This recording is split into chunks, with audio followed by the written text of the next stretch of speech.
Kami punya maksud agar anak-anak Indonesia mempunyai keadilan dalam pemenuhan gizi. Tapi tidak kami juga.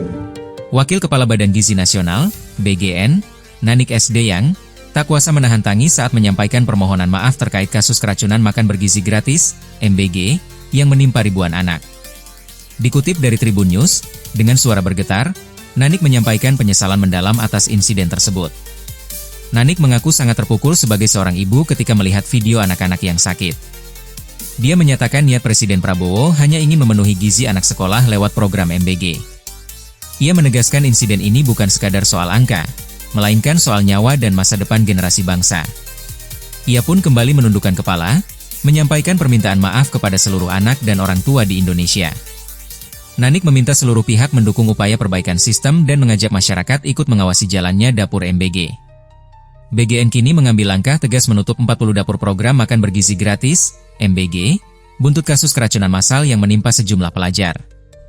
Penutupan dilakukan tanpa batas waktu hingga proses investigasi dan perbaikan fasilitas selesai. Nanik menegaskan saat ini ada 45 dapur yang diduga tidak menjalankan SOP yang menjadi penyebab kasus siswa mengalami keracunan. Ia menjelaskan pihaknya tidak akan main-main dengan kesehatan anak-anak. Kontrak para mitra hanya berlaku 1 tahun dan di dalamnya terdapat klausul penghentian sepihak. Selain penutupan, BGN juga mengeluarkan surat resmi kepada seluruh mitra dapur MBG. Mereka diberi tenggat waktu 1 bulan untuk melengkapi 3 sertifikasi penting, yakni Sertifikat Layak Higiene Sanitasi, SLHS, Sertifikat Halal, serta Sertifikat Penggunaan Air Layak Konsumsi. Gambar-gambar di video, sedih hati saya. Mengapa?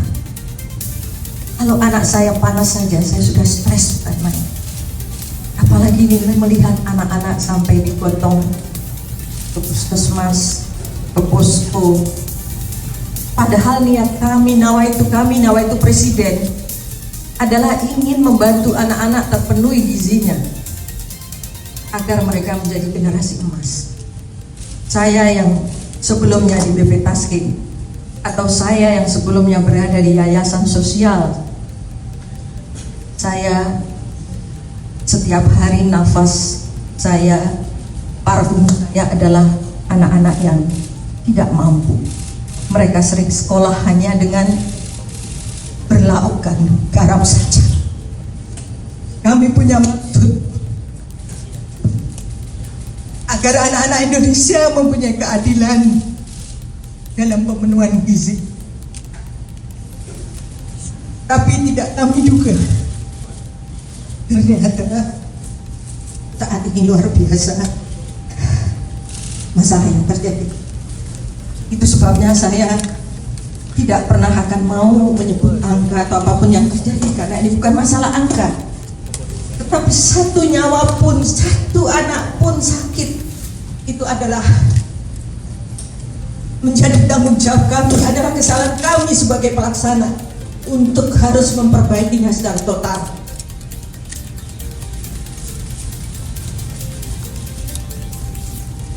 Jadi sekali lagi, ada anak-anak saya yang tercinta di seluruh Indonesia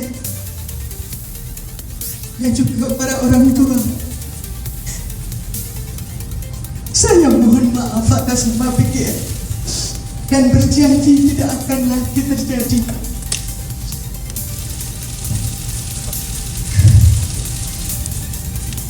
Tidak akan terjadi lagi.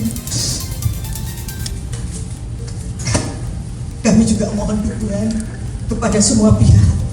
Untuk berikutnya saya mohon kepada masyarakat ikut mengawasi jalannya dapur MBG. Akan membuka 24 jam. Silahkan mengadukan apa yang terjadi dengan dapur-dapur di tempat ibu-ibu sekalian. Kami mohon untuk semua, untuk para bupati, wakil bupati, kepada para kepala daerah, Pak Gubernur semuanya, Kodim, Polres semuanya, mohon dibantu, tolong diawasi dapur kami semua yang ada dimanapun. Kami tidak ingin ada kejadian seperti ini lagi.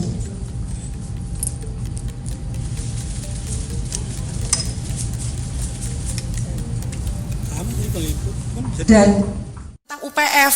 Jadi kenapa Anda lihat itu yang sering kali ditayangkan oleh SPPG itu biasanya cuma hitung-hitungan kalori. Kalorinya cukup, tapi kualitasnya ya anak sekarang ngomong katanya kualitasnya ngehe. Nah, yang keempat adalah terapkan sistem monitoring, evaluasi dan supervisi yang akuntabel. Ini tidak ada. Dan kami mengajukan 5 rekomendasi. Rekomendasi yang pertama, wilayah 3T.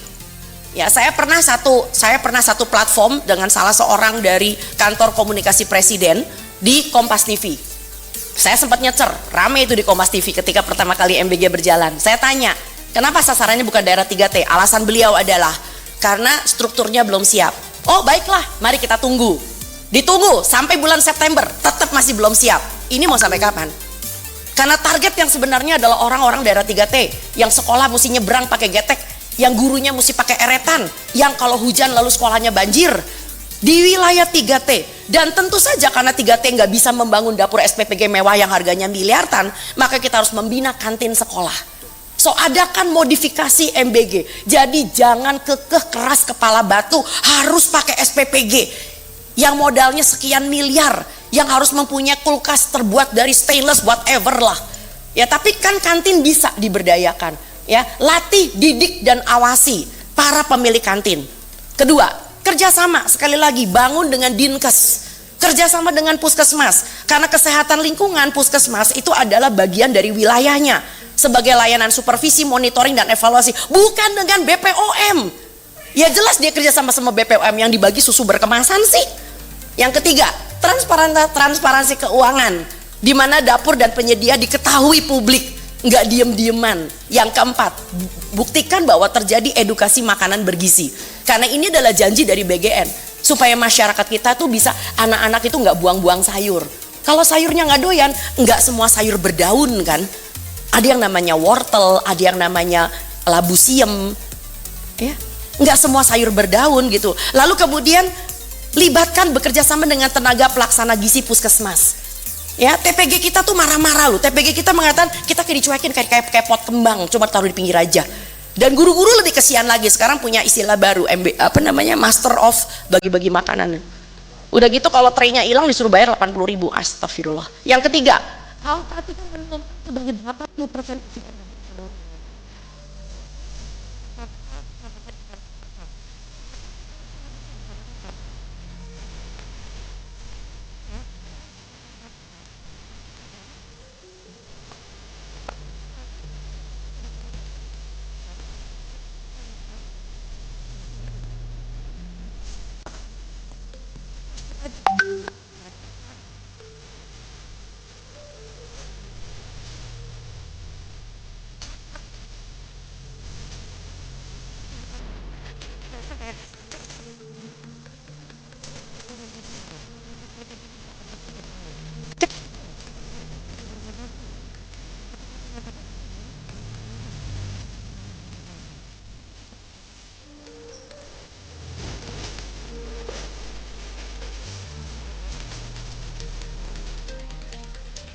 punten, saya rasa ini saja dari kami. Kita kembalikan kepada Pak Pimpinan. Terima kasih Pak Charles. Tribun X menghadirkan lokal menjadi Indonesia.